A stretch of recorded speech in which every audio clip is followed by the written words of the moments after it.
Hi, my name is Kevin Shaw.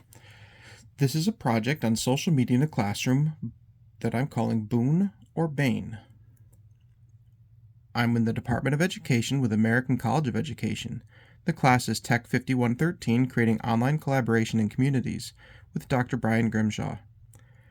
June 26, 2022. One of the things that, before I begin, that I wanted to point out, when dealing with an online classroom, you may find the need to record your notes and upload them to the cloud for a student who has an IEP or a 504. This product right here is called a Rocketbook. There's a small QR code right here that you can scan these notes into your database, usually Google Classroom if you prefer, where you can just upload to the students, and it is not a problem. Some of the things that I want to talk about with social media in the classroom excuse me, are some best practices. I want to talk about some positives, some negatives, and why there shouldn't be social media in the classroom and why there should be social media in the classroom. I know that's a false dichotomy, but let me explain. First, let me tell you some good reasons for social media in the classroom. In a paper titled Pupils' Use of Social Media and Its Relation to Mental Health from School Personnel Perspective, a Preliminary Qualitative Study, I found there to be a treasure trove of information in this piece. It's a peer-reviewed preliminary study, I should say, and there are some few good things and some few bad things about social media in the classroom. For instance, one of the good things: participants highlighted adolescents' need for recognition and acceptance, that self-presentation through social media can cover this need in the form of likes and comments. What this does is this ensures instant feedback. When a student goes and gives the right answer in class, sometimes the teacher may not hear, sometimes the teacher may applaud the student, sometimes the teacher may congratulate the student, but the peers tend to not say anything. And coming from a teacher, students feel less rewarded than if it were coming from their peers. This allows peers to also give instant feedback with good or bad. The second good thing: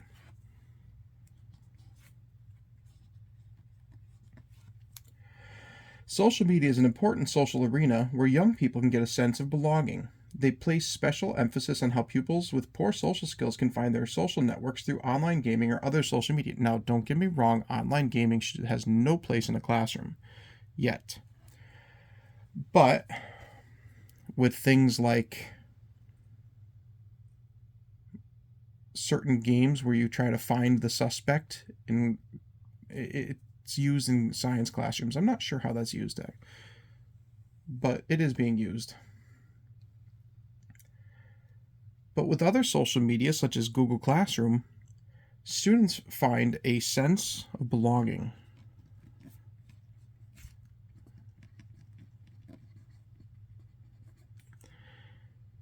Now, the reason they find a sense of belonging inside of a social classroom online and not a social classroom in person is the third reason.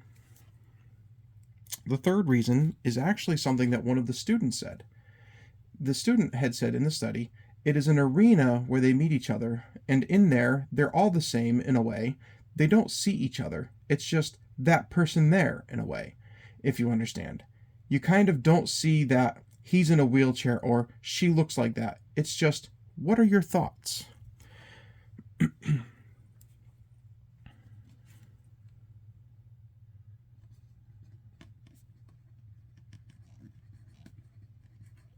I call this no pre-baggage. When a student has a preconceived conception of another student based on appearance, based on affluence, based on what shoes they wear, it could predetermine their reaction to what that student says. But if none of that can be seen, none of that can be done. However, there's a few bad things in this report as well. The first big bad is that, as the participants said, they discussed how social media disrupts teaching. One described that pupils have their phone in their hand at all time and that they struggle to pay attention to what is happening in class. Another participant found it difficult to achieve peace and quiet in the classroom.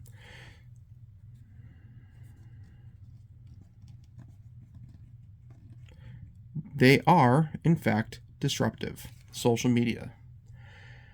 Now, me personally, in my classroom, I battle students all the time. Take out the hammers, take out the pole axes. No, I'm joking.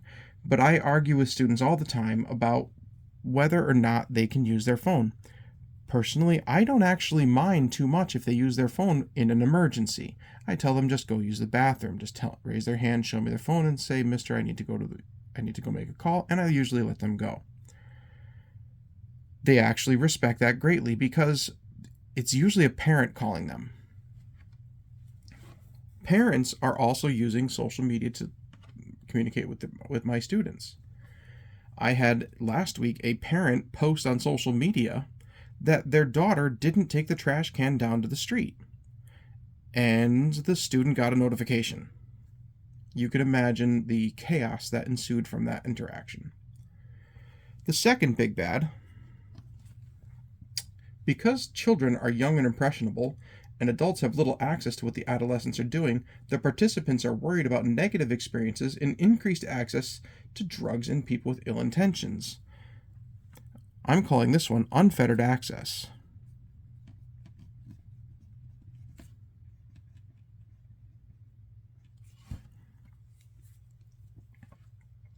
Social media represents unfettered access to children and their developing minds. Do you really want somebody who's a registered sex offender able to communicate with somebody who's 12? There is nothing in social media that prevents that from happening. There is such a thing preventing that from happening in a real school ground situation.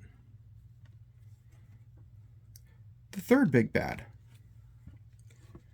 the participants discussed how social media can have a negative effect through social comparison and body pressure. This is the biggest bad of all.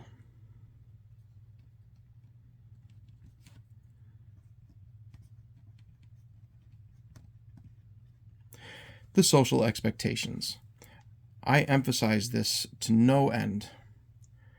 How many people do you see on Facebook, on Twitter, on Instagram posting the best of themselves? Nobody posts the worst of themselves. If they do, it's usually a gimmick account. And the reason that nobody does this, the reason that everybody does the best of themselves, is because they want to look good. The problem is that young children are not equipped to handle that. When they do that, when they see these posts, they compare it to themselves, and it can cause serious detrimental mental health issues. Now, what is the difference between good media and bad social media? Good social media and bad social media. Good social media, well, quite frankly, my school does good social media. My school uses Google Classroom. But how do we prevent bad social media? Well, we first need to look at what bad social media is. Now, I have a general rule that says if it's ever embroiled in conflict in the media, it's bad social media. So if you look online and you can find how Facebook is harming young girls, or current Twitter operations are being affected by this, or Instagram killer, or anything like that, that is an example of bad social media. But what is an example of good social media? Good social media comes in the form of Google Classroom, comes in the form of Edmodo. All of these are controlled social media platforms that the district that you work for or you yourself can control, can lock down.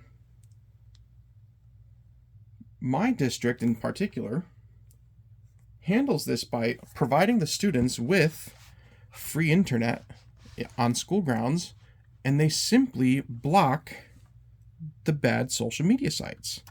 Now, if we take a look at Google Classroom, this is the front page. This is my geometry page. I've already cleared off all the students. There's something called Google Meet where you can join this and we can have an interactive face-to-face with students. Turning the camera on. Give it a second. The camera's right here. It's going to look a little weird. Hello. And you can see me. Hi. Students can join this and we can participate in active discussions and active video conferencing. However, what about other situations? What if I need, excuse me. What if I need instant feedback? Down here on the bottom, right here, it says activities. If you click that, there are different options that you can do. There are breakout rooms where you can separate the students and they can do collaborative or cooperative learning. You can do polls where it is an anonymous system. They email you the results. So if somebody does something inappropriate, you can check. But an anonymous response system. There's Q&A where everybody gets to ask questions and answer questions. There is a recording if you wanted to record just your face, just this, and you can upload it later for viewing. Or you can do the whiteboarding. Now the whiteboarding is my favorite because not only can I choose a whiteboard that everybody can access, I can choose one from Google Drive that I've already started or have uploaded to begin with. Now I can share this with all of my students so they can all be on the same whiteboard and they can actually edit it while I'm doing it. I'm sorry I don't have any students available to partake in this, but let's take a look. If I were to go and talk about the Pythagorean theorem, the converse of the Pythagorean theorem, a squared plus b squared equals c squared. I'm using my tablet so I can put my hand on it and I can write it on it just like it's a whiteboard. The students can access this as well. And what happens is students start feeling, as self-reported to me, like they have a front row seat in the classroom. But what if this isn't enough? The way I like to teach with my own personal YouTube account. That's another form of social media that is acceptable to the students. I have this as my own, excuse me, why is it not loading? There we go. As my own resources. These are lessons that I've done in advance that the students can watch. Some students have watched my videos over hundreds of times. A simple one with figuring out how to use a calculator, but nonetheless. Here's one with trigonometry that the students have viewed 110 times. They look at these for extra help. They look at these as a precursor. And what ends up happening is when I open up the Google Meet, the students that did this work or that already have looked at these lessons can contribute and help students who haven't or don't understand them. I become more of a facilitator of learning rather than a director of learning. I can also use Google Documents as a kind of a discussion board. And believe it or not, I let them use PhotoMath. Now, if you're not aware of what PhotoMath is, it's something where you can take a picture of a math problem and it gives you step-by-step instructions. However, when I give them a test, I have a special program that doesn't allow PhotoMath. It makes it so that it confuses the PhotoMath. And it's very secure.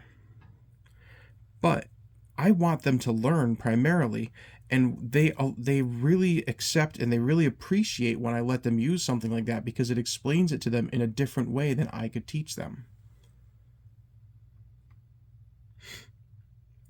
All of my links will be in a separate document attached with this. Now, I wanted to talk about some best practices for online learning. And believe it or not, I've already mentioned several of them. According to Monero, using chat to check for understanding. If I go back to the Google Meet, you'll notice there's a little chat icon right here.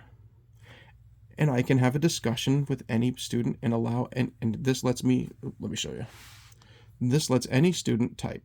This lets only me type. Now everybody can, if somebody else were in my Meet.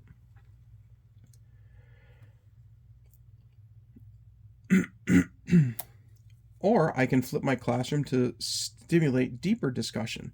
I can use breakout rooms, or I can upload videos in advance, which I've already done. According to Laszlo, I can create opportunities for interaction. When I say opportunities for interaction, I'm talking about when I give students the chance to operate on this whiteboard that I have.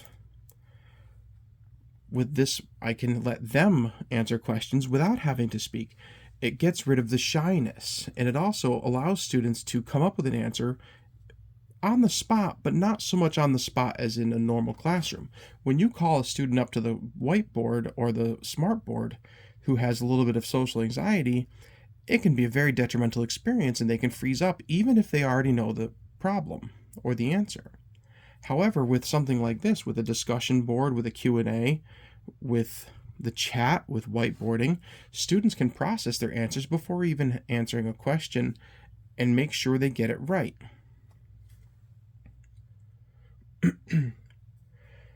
Now, the last thing I wanted to point out from Leslocky was you're supposed to make content delivery asynchronous. Now, what does that mean? That means how when I make those YouTube videos, the students can look at the video before class, as well as experience the instruction during class, and it reinforces what they may or may not have learned prior, but they can also review it later to help them understand further. Now, how do we engage students online? One of the articles that I cited is Student Questions, A Path to Engagement and Social Presence in the Online Classroom. Some of the biggest top 5 that you need to understand, let me move this, that you need to understand in order to have student engagement. I can't say this enough. Here's my top 5. My pen died. There we go. Top 5. Number 1, top of the list, always top of the list, timely response.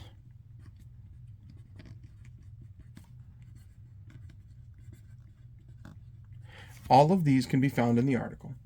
The timely response is so hypercritical because in social media, in the world of social media that the students are so inundated with now, they post something and it's liked, it's commented on within minutes sometimes. Well, according to the article, 24 to 48 hours is the maximum, but I wouldn't even go that far. I would say within a couple hours. And I need to point something else out. I can't at the moment because I'm using my phone.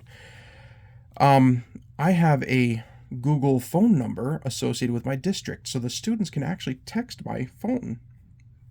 And when the students text me, they get a response within 5 to 10 minutes. And according to students, they love that about my classroom. It is a very timely response, and it is a very personable response. The second thing that I want to point out, so this was the top, right? So the second, right below that, make it personal.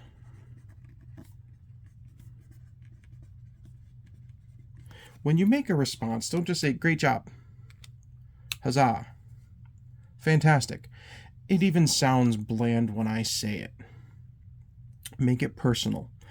Good job, Riley. I really like what you did here. And then talk about what they did there. Don't just say, I like this, I like that. That's not personal. That's apersonal. Another thing, right after this, rule number 3, or top number 3, okay? Answer the question completely.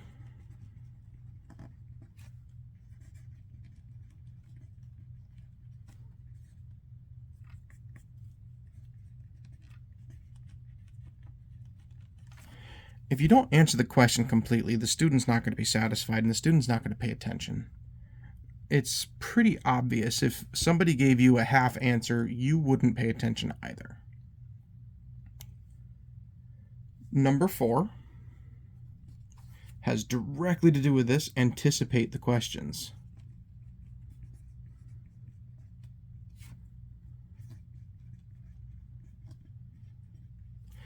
You need to understand what your students are capable of, what they're not capable of, what's going to trip them up, what's not going to trip them up, and be prepared for everything to trip them up. When talking about the Pythagorean theorem again, the converse of the Pythagorean theorem again, we're talking about a squared plus b squared equals c squared.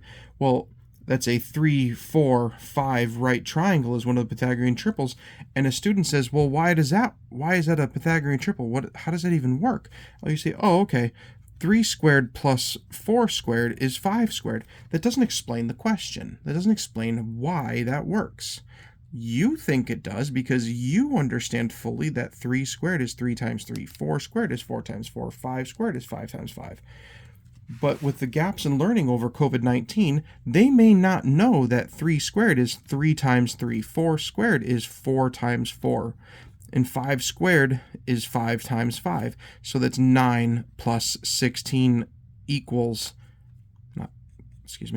equals 25. And now you can see, oh, okay, 9 plus 16. So 3 times 3 is 9. 4 times 4 is 16. 5 times 5 is 25. 9 plus 16 is 25. Okay, so that makes this equation true. Answer the whole question completely and anticipate that this was going to be a question. And the last thing, it's not the least, words matter.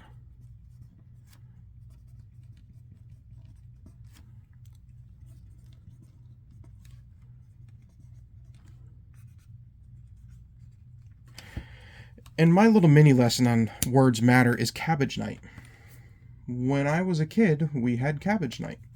And I could talk, and I made a lesson actually about it, about cabbage night, where I talked about and we discussed how much cabbage costs per head, how much eggs cost, how much toilet paper costs. You may have figured out what cabbage night is by now, but they sure did not.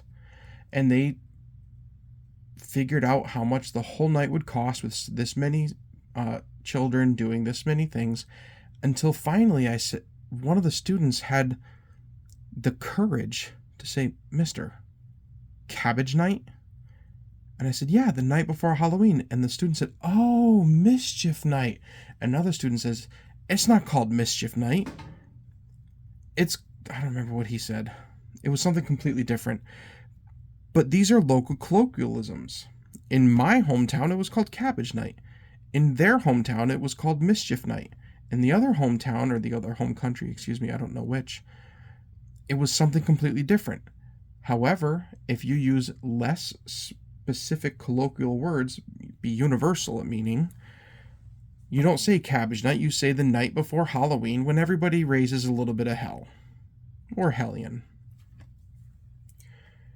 But that also makes it personal. You can tell them about the first night and tell them that, guess what? That's called cabbage night where I'm from. What's it called where you're from? Answer the question completely. Why is it called cabbage night? Well, because in my hometown, we had a big cabbage farm that they would take the rotten cabbage heads and throw it at passing cars. There you go.